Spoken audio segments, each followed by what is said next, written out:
Hello and welcome to your daily cricket show. Asia cup 2025 के बारे में आज बात करेंगे। मैं हूं आपकी होस्ट संजीवनी शर्मा।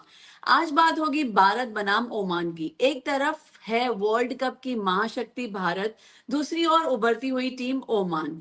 अपनी शुरुआती 2 ग्रुप स्टेज मैच जीतकर भारतीय टीम सुपर 4 में अपनी जगह पक्की कर चुकी है, तो ओमान लगातार 2 हार के बाद पहले ही टूर्नामेंट से बाहर हो चुकी है।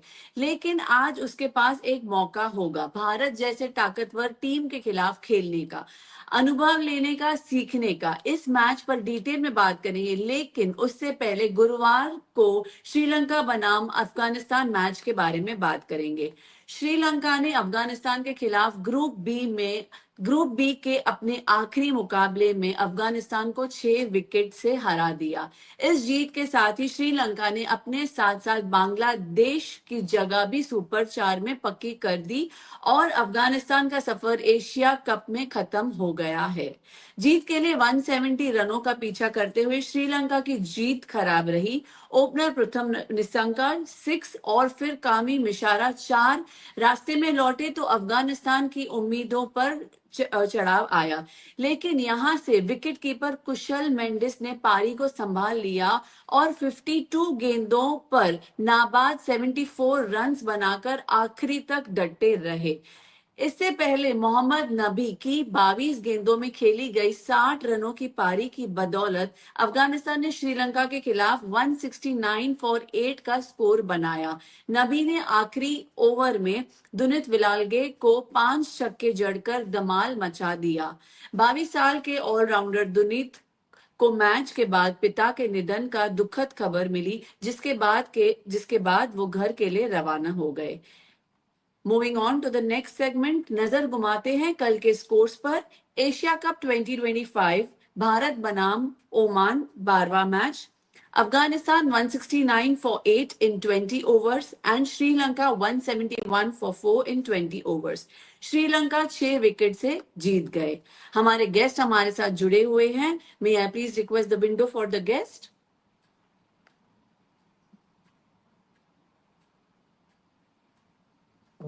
हेलो तोस ji, hello Kamran ji, hello Shahzad ji. Good afternoon everyone, good evening to people sitting in India. Thank you for joining us in daily cricket show. How are you all doing?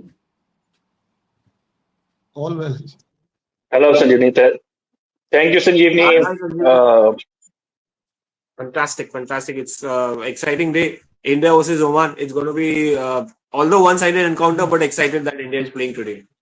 I know Oman को बहुत बड़ा exposure मिलेगा, इतनी शानदार team के साथ खेलेंगे। They will go away with lot of experiences, lot of learnings, playing against the best squad of India. Kamran ji, आप कुछ कल के मैच के बारे में कुछ बोलें and then we move on to today's match please. कल के मैच पे तो हम आते हैं। शहजाद साहब भी हमारे साथ मौजूद है। It's a big honour for us. I am sure आप उनकी तरफ भी जाएंगे। तो कल का जो मैच है वो रिजल्ट एक्सपेक्टेड ही था, जो कि हम लोगों ने मैच से पहले भी बात की थी, लेकिन और मजीद डिसअपॉइंटिंग हो गया अफगानिस्तान के लिए। और अफगानिस्तान को अगर ये देखें तो कुछ हफ्ते पहले तक ट्राई नेशन सीरीज की जो कैप्टन जो प्रेस कॉन्फ्रेंस हुई थी, उसमें अफगानिस्तान से राशिद खान से यही पूछा गया था कि आप इस वक्त कंसिडर किए जाते हैं second best team in Asia, obviously after India. और फिर उसके बाद ये पिछले कुछ हफ्ते जो गुजरे अफगानिस्तान के लिए इतने अच्छे नहीं गुजरे। पाकिस्तान से 2 दफा हारे, बांग्लादेश से हारे, श्रीलंका से हारे, और पिछले साल के वो सेमीफाइनलिस्ट रहे। तो not a good journey for Afghanistan, but I think it's blessing in disguise कि अभी आगे वर्ल्ड कप पड़ा हुआ है और अब उनको टाइम मिल जाएगा ये देखने के लिए कि उन्होंने क्या मिस्टेक्स की हैं, क्या गैप्स उनकी टीम में। But Sri Lanka was very clinical और दे फिनिश्ड द गेम। और जो हमने कल भी बात की थी कि निशंका को और कुशल परेरा को सपोर्ट चाहिए, तो कल कुशल मेंडिस ने वो सपोर्ट दी और बड़ी एबल सपोर्ट दी। तो result is in front of everyone. हमारे साथ एक और बहुत ही शानदार गेस्ट भी जुड़े हुए हैं आज, यूएई के former player mister Shahzad Altaf sir. Thank you so much for joining us. Please आप कल के मैच के बारे में कुछ हमारे जनता से बात कर सके तो। अब पाकिस्तान एशिया की सेकंड बेस्ट टीम है।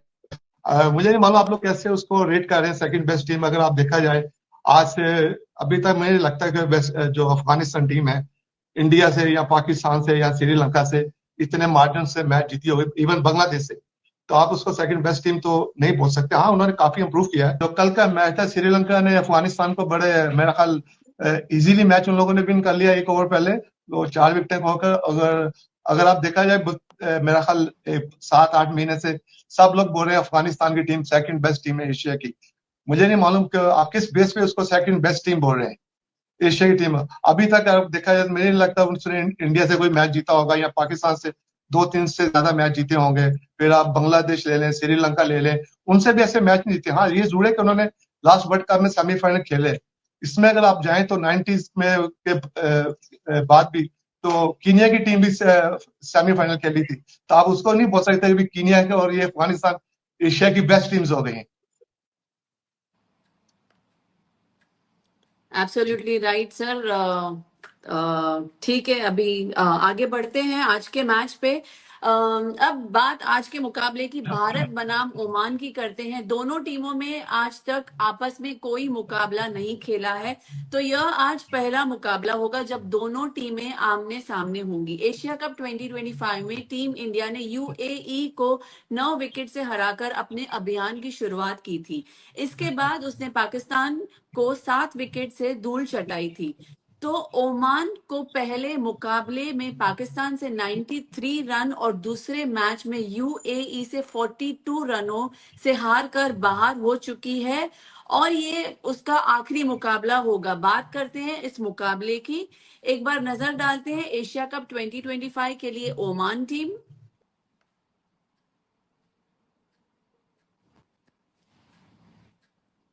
फॉलोड बाय एशिया कप 2025 के लिए भारत की टीम।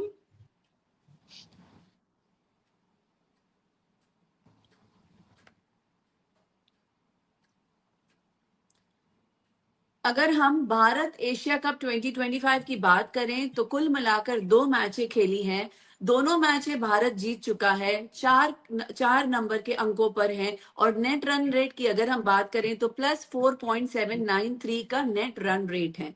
वर्तमान T20 रैंकिंग की अगर मैं बात करूं तो भारत पहले नंबर पर है और ओमान का नंबर 20 नंबर पे, 20 नंबर पे है ओमान। भारतीय टीम ने अपने पहले मैच में यूएई को 9 विकेट से हराया और फिर पाकिस्तान को 7 विकेट से मात दी। टीम आत्मविश्वास से भरपूर लग रही है। एक बार नजर डाल रहे हैं इस स्टैट्स पे। भारत का एशिया कप 2025 अभियान की अगर मैं बात करूं तो पहले मैच में यूएई बनाम भारत 9 विकेट से जीता। दूसरा मैच पाकिस्तान बना भारत 7 विकेट से जीता। ओमान की अगर हम बात करें तो ओमान का एशिया कप 2025 अभियान, पहला मैच पाकिस्तान बनाम ओमान, पाकिस्तान 93 रनों से जीता। दूसरा मैच यूएई बनाम ओमान, जिसमें यूएई 42 रनों से जीता। अब बात करते हैं क्वेश्चन आंसर की। To begin with Kamran ji, sir ये सारा स्टैट्स और ग्राफ्स और जो भी हमारे आज प्लेइंग 11 है, प्रोबेबल प्लेइंग 11 है, वो सबको मद्देनजर रखते हुए आपको क्या लगता है कि भारत की टीम सबसे ज्यादा स्ट्रेंथ किधर है उनकी, बैटिंग में, बॉलिंग में या फील्डिंग में? कामरान जी। देखिए, ऑनेस्टली जो इंडिया की सबसे बड़ी स्ट्रेंथ है वो ना बैटिंग में, ना बॉलिंग में, ना फील्डिंग में, वो बेंच पे। दैट वाज जो द इस वक्त नेक्स्ट इंडिया की जो क्वेश्चन। तो क्योंकि उनकी बेंच इतनी स्ट्रांग है कि कोई गैप रह नहीं जाता, और कोई भी प्लेयर बेंच से उठ के आके, और ये एक खासा होती है कि जो टीम्स जो जब अपने पीक एक एरा में जब होती हैं, तो ये हमने वेस्ट इंडीज में भी देखा कि बहुत अच्छे अच्छे प्लेयर्स थे जो कि नहीं खेल सके उस दौर में। ऑस्ट्रेलिया का हमने जब एरा देखा तो उसमें भी ये चीज थी, और अब इंडिया में हम ये देख रहे हैं कि प्लेयर्स बेंच के ऊपर भी इतनी क्वालिटी के हैं जो शायद दूसरी टीम से जाके प्लेइंग 11 में खेल ही ना सके, बल्कि शायद कैप्टन भी बन जाए, लीड कर सकते हैं। तो ये इंडिया की सबसे बड़ी स्ट्रेंथ है। अभी की अगर हम एशिया कप की बात करें तो ड्यू टू देयर प्रोविस और देयर प्रोफिशिएंसी, जो कल भी हमने बात की थी कि वो नंबर 1 रैंक टीम है, उसके बाद नेक्स्ट बेस्ट जो है वो पाकिस्तान और श्रीलंका है 7वें और 8वें नंबर पे, फिर 9वें नंबर पे अफगानिस्तान। तो बाकी सब बहुत दूर है, और यही गैप हमें 2 मैचेस में नजर आया है कि अभी तो उनको कुछ करने की जरूरत भी नहीं पड़ी अगर हम कहें तो। Bowling no doubt well rounded, well experience, skill wise best, और जो बैटिंग है, बैटिंग को ज्यादा कुछ करने की जरूरत ही नहीं पड़ी है। तो I think they are equally good in all disciplines. Tosji, will you also agree with the same? No, I have to agree. I mean, Kamran Jai bole वो 100% है. Exactly. We have Team India has been fantastic throughout. I mean, number 1 team की बात करें, और number 1 team ऐसे ही नहीं बनती कोई टीम जब तक कि उनका कंसिस्टेंसी नहीं हो, जब तक कि एक बैलेंस नहीं हो, जब तक कि एक फॉर्मेटेबल आउटफिट नहीं हो, और हर पजल जो है ना इनका, हर डिपार्टमेंट कहीं ना कहीं बहुत स्ट्रांग है। और आप देखिए शुरुआत से लेकर एंड तक, चाहे आप अभिषेक शर्मा एक एक्सट्रीमली टैलेंटेड एक यंगस्टर की बात करें T20 क्रिकेट में, डेयर डेविलरी वाले, या आप नीचे सबसे लास्ट में बुमराह जी, तो आपको एक्सपीरियंस भी मिलेगा, एक्स्ट्राऑर्डिनरी स्किल भी मिलेगा, और शुरुआत से अभिषेक शर्मा वो भी एक एक्स्ट्राऑर्डिनरी। तो कहीं ना कहीं टीम इंडिया का डोमिनेंस है, mix, one of the reasons is the mix of extremely talented players as well as extremely experienced players in Hardik Pandya, Surya Kumar Yadav और जसप्रीत बुमराह ऑफ कोर्स। तो इट्स मोर ऑफ एवरीथिंग, मतलब हर department है secured है, हर department एक अपनी identity है, और India को पता है किस तरीके का क्रिकेट खेलना है। और शुरुआत से ही, I mean it's from ball 1, चाहे वो गेंद से हो चाहे वो बल्ले से हो, गेंद पहली बॉल से उनको पता है क्या स्टेटमेंट देना है, क्या मिशन है, कोई कंफ्यूजन नहीं। अगर अभिषेक शर्मा वहां पर बल्लेबाजी कर रहे हैं शुभमन गिल के साथ, तो उनको पता है कि शुरुआत अच्छी देनी है, या अगर कोलैप्स हुआ तो बीच में उनके पास बल्लेबाज है, चैंपियन हो, अगर ऊपर प्रमोशन मिले चाहे वो दूसरे बल्लेबाज हो सूर्या या तिलक वर्मा, सिचुएशन को कैसे कंट्रोल करना, तो उनको एग्जैक्टली पता है, अंदाजा है, और गेम प्लान है। अगर प्लान ए वर्क नहीं करते तो प्लान बी, और मोस्ट ऑफ द टाइम आप देखेंगे प्लान ए वर्क कर जाता है। चाहे वो for example last game plan A एक गेंदबाजी में कहीं ना कहीं डगमगा गया था, विकेट्स तो गई थी, मगर उसके बाद जो शॉट्स क्रिएट किए थे, बुमराह भी जहां पर मार खाए थे, इन्होंने कुलदीप यादव और स्पिनर को इंट्रोड्यूस कर दिया, जो जिसकी वजह से पाकिस्तान बैकफुट पे हो गया। So they are everything is covered. तो वो बेसिस कवर करने के बाद one of the that is what makes India a special team and an extraordinary team and the number 1 team in the world right now. Absolutely, absolutely. So we will quite agree कि bench strength जो है इस tournament का बहुत दमदार है team India के लिए। शहजाद सर, आप कुछ इसके बारे में बोलेंगे कि बेंच स्ट्रेंथ से आप सहमत हैं? जी बिल्कुल, इस वक्त इंडिया की टीम देखा जाए तो ज्यादा उनके पास 3-4 तो ऑलराउंडर ही खेल हैं, जो ऑलराउंडर ऐसे हैं जो बॉलर भी बहुत स्ट्रांग है और बैट्समैन भी बहुत स्ट्रांग है। तो जैसे बुमराह है, बॉलिंग बैटिंग दोनों इंडिया के पास बहुत मजबूत है। इस वक्त अगर आप देखा जाए ये जो एशिया जो कप हो रहा है, अगर देखा जाए तो मुझे सबसे स्ट्रॉन्ग टीम इंडिया की लग रही है। अगर पाकिस्तान की टीम भी इस वक्त बिल्कुल नए प्लेयर के साथ खेल रहे हैं, और श्रीलंका की टीम मुझे सेकंड टीम बेस्ट टीम लग रही है इस वक्त, जैसा वो लोग खेल रहे हैं, जैसा वो परफॉर्म कर रहे हैं श्रीलंका की टीम। तो मेरा ख्याल है कि श्रीलंका और इंडिया फाइनल में होंगे।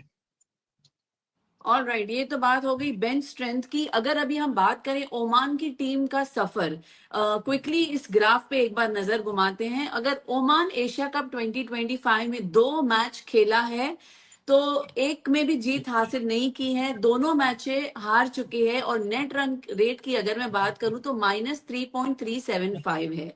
ओमान टीम 2025 T20I में 5 मैचें खेली है और 5 मैच हार चुकी है।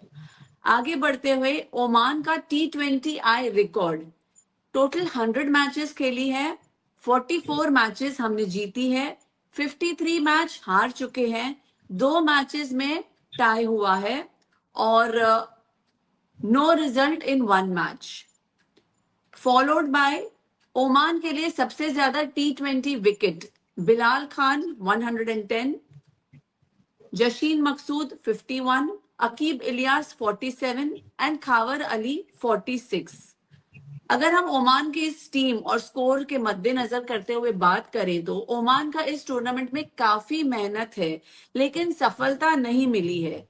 जितेंद्र सिंह और विनायक शुक्ला जैसे खिलाड़ियों से बड़ी उम्मीद थी, पर टीम सुपर 4 की रेस से बाहर हो गई है। कामरान जी, इस पर आप क्या बोलना चाहेंगे? देखिए, हम उनकी प्लेयर बाय प्लेयर परफॉर्मेंस पे जा सकते हैं। खैर 2 ही मैचेस हैं और अनफॉर्चुनेट है उनके लिए कि दोनों मैचेस में ऑल आउट हुए। लेकिन अगर आप देखें तो सिर्फ 4 इनिंग्स हैं 20+ की, और हाईएस्ट स्कोर उनकी तरफ से 27 है। तो इट सेज अ लॉट। और उसके बाद बॉलिंग में भी अगर आप देखें तो एक स्पेल लगा है 4 ओवर में 17 रन का। there's not a lot there to talk about. लेकिन एक और जो चीज है जो हमें जहन में रखनी चाहिए ओमान के बारे में, वो ये है कि ये जो इस टूर्नामेंट में आए हैं, ये बेसिकली अटेंडेंस लगाने ही आए थे। जो इनकी प्रिपरेशंस हैं, हम इससे बहुत ज्यादा एक्सपेक्ट कर नहीं सकते थे, क्योंकि जो ओमान क्रिकेट में जो थोड़ी सी कंट्रोवर्सी या डिस्प्यूट रहा पिछले वर्ल्ड कप के बाद, पिछले वर्ल्ड कप में अच्छा खेले थे। और ओमान की टीम ने पहले भी एशिया कप में एक दफा वो बांग्लादेश को हरा भी चुके। तो बहरहाल उस वाली चीज में ये है कि वो ज्यादा अच्छा कर सकते थे। लेकिन जो 2024 की जो उनकी टीम थी, उन 15 में सिर्फ 2 प्लेयर यहाँ खेल रहे हैं। आमिर कलीम रिटायरमेंट ले चुके थे, वो वहां से वापस आए, और रीजन वो है कि जो पे डिस्प्यूट हुआ था और उनके जो 11 टॉप प्लेयर्स थे, इंक्लूडिंग आकिब इलियास, मकसूद, इन लोग, जिशान, और इन लोगों को बैन कर दिया ओमान क्रिकेट ने। तो उसका इम्पैक्ट अब जो है वो हमें ग्राउंड पे नजर आया। तो वो I think it was pretty much expected. Impact नजर आया। तो इसमें आपको क्या लग रहा है कि कमजोरी कहाँ पर है तौस जी, बल्लेबाजी में या गेंदबाजी में? नहीं, ओमान की बात करें आप अगर, तो देखिए ओमान ओवरऑल सीखने के लिए आई है।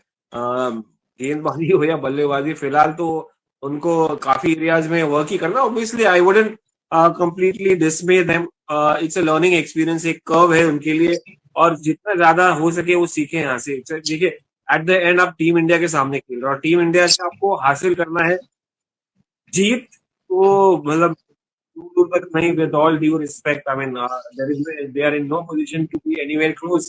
But what we can earn right now from this particular team is the experience और जो memories है, और जो सीख जो मिलेगी। फॉर एग्जाम्पल, चाहे आप मैदान में जाके सीखे उनकी गेंदबाजी और बल्लेबाजी से, या ऑफ द फील्ड जाके आप बात करें उनके एक्सपीरियंस से, चाहे वो गौतम गंभीर हो, हार्दिक पांड्या हो, या सूर्य कुमार यादव, या जसप्रीत बुमराह।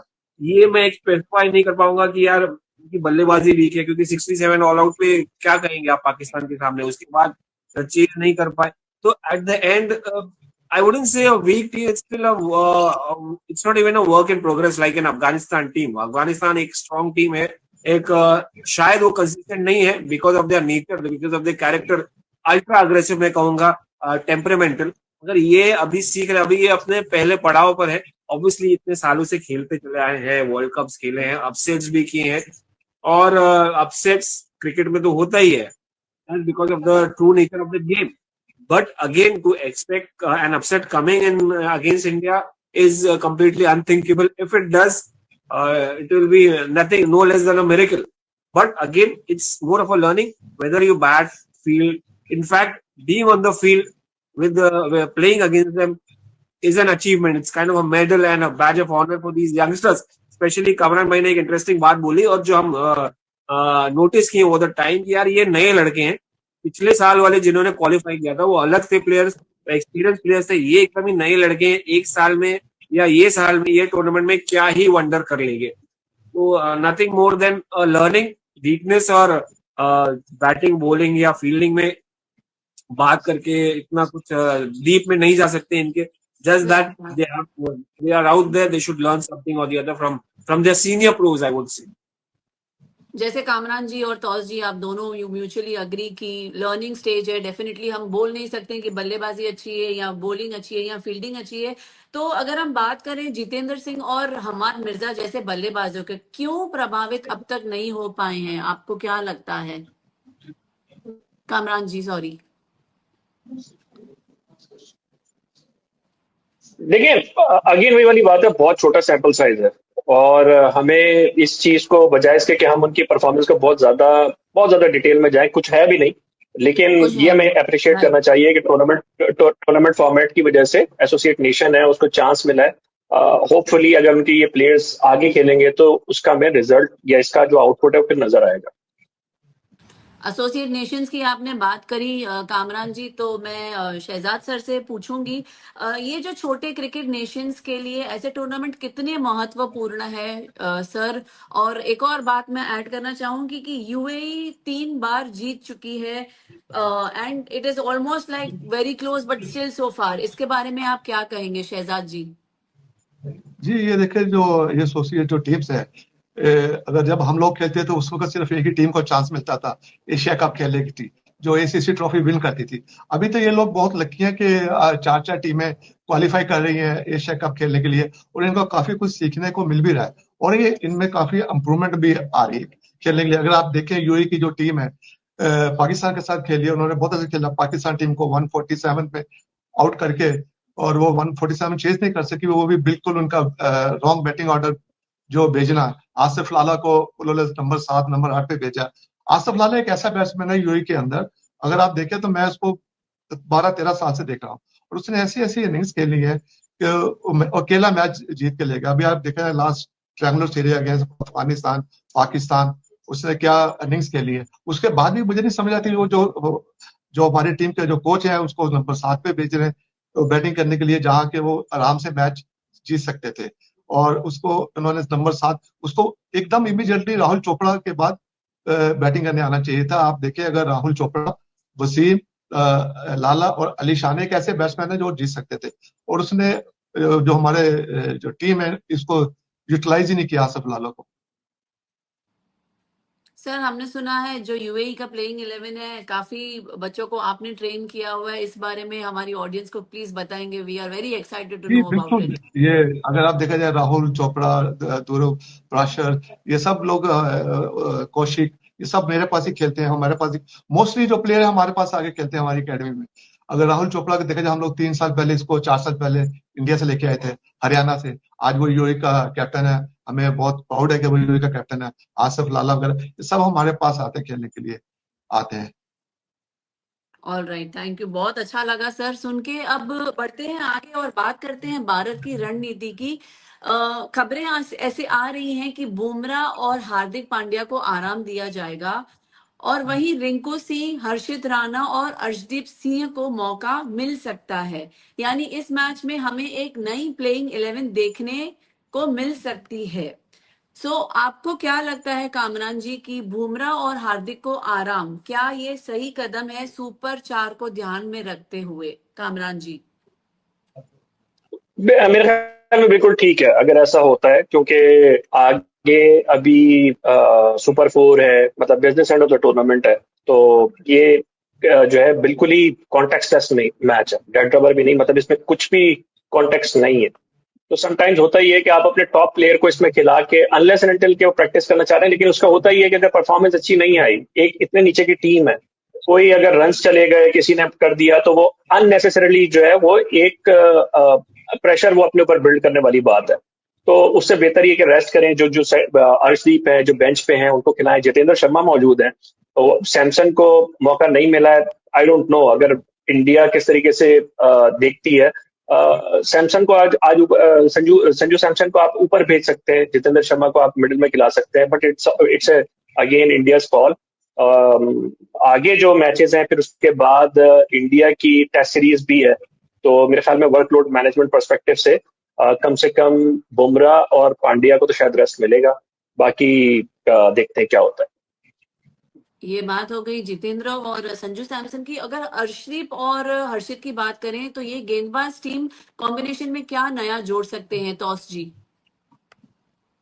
ये अर्शदीप आना बहुत इंपॉर्टेंट है, क्योंकि मैं अर्शदीप या कोई भी नया प्लेयर, क्योंकि मैं बिलीव करता हूँ कि यार अब जब ये मैच इनकॉन्सिक्वेंशियल है तो आपको एक नया एक्सपीरियंस तो देना पड़ेगा इनको, टीम मैच एक्सपीरियंस मैं कहूंगा, चाहे अर्शदीप के लिए या हर्षित के लिए, या अगर रिंकू सिंह आए टीम में तो। क्योंकि देखिए सबसे इंपॉर्टेंट बात है कि कंडीशंस क्या है, एक्लिमेटाइजेशन भी करना है आपको, वेदर भी अलग ही है, विकेट्स भी एकदम ही अंदाज अलग है खेलने का। और रिंकू सिंह नहीं थे, अर्शदीप तो थे चैंपियंस ट्रॉफी का हिस्सा, तो उनको एक हद तक पता है, रिंकू सिंह को पता नहीं है। तो रिंकू सिंह शायद इनकी जगह आ सकते हैं, अगर चेंज ज्यादा से ज्यादा कोशिश करेंगे तो अक्षर पटेल की जगह, और अर्शदीप सिंह बुमराह की जगह आ सकते हैं। और Bumrah has played enough, got experience of the whole world खेले कि तो उनको बड़े सुपर 4 में या बड़े गेम्स में उनको डायरेक्ट ला ही सकते हैं। और अर्शदीप को obviously he's got the skills, ऐसा नहीं उसको अंडरमाइन करूंगा मैं कि यार इनको वार्म अप भी चाहिए और साथ साथ वहां पर एक्सपीरियंस भी चाहिए, आइडिया भी चाहिए कि यार टीम कॉम्बिनेशन में कहाँ बैठ रहे हैं। कप्तान के लिए भी इजी हो जाएगा, हर्षित के लिए भी समझ में आ जाएगा इन कप्तान को कि भाई क्या फॉर्म में है, किस तरीके से रिस्पॉन्ड कर रहे हैं, क्या ये विकेट पे डाल सकते हैं दुबई इंटरनेशनल स्टेडियम की जहां विकेट थोड़ा स्लोअर साइड पे और बाउंस कैसा आ रहा है। तो वो सब अंदाजा देखिए क्योंकि मोस्ट ऑफ द मैचेस या शायद इंडिया के सारे मैचेस इधर ही खेले जाएंगे दुबई इंटरनेशनल स्टेडियम में, और ये फेवरेट उनका ग्राउंड रहा है ओवर द टाइम। तो लाजमी बनता है चेंजेस, और चेंजेस लाएंगे तो ही आपके जो बेंच पे प्लेयर्स है। अब कामरान जी ने बताया था कि यार बेंच इतना स्ट्रांग है, साबित होता है कि यार किस तरीके की टीम है ये team India, because it has a very strong bench strength. तो कहीं ना कहीं मुझे लगता है कि उनको भी चांस देना चाहिए going ahead into this super 4 and the finals which is almost assured, I believe. You never know, it's cricket at the end of the day, but then you have to keep your boys ready. You never know कहाँ से situation arise हो जाए कि भाई आपको खिलाना है, कहाँ से इंजरी आ जाए। Absolutely, we have to be ready for everything. तो इसी नोट पे yes we all know Oman एक लर्निंग स्टेज पे है, भारत एक बहुत ही शक्तिशाली टीम है। तो साफ है कि भारत बनाम ओमान का मुकाबला सिर्फ ग्रुप स्टेज का आखिरी मैच के साथ ही तैयारी को अंजाम देने का मौका है। टीम इंडिया पहले ही सुपर 4 में पहुंच चुकी है और अब असली चुनौती वहीं से शुरू होगी। Thank you so much for joining us. This is Daily Cricket Show Asia Cup 2025. Thank you so much for joining us, Shehzad ji, Kamran ji, and Tos ji. This is Sanjeevni Sharma signing off. Thank you.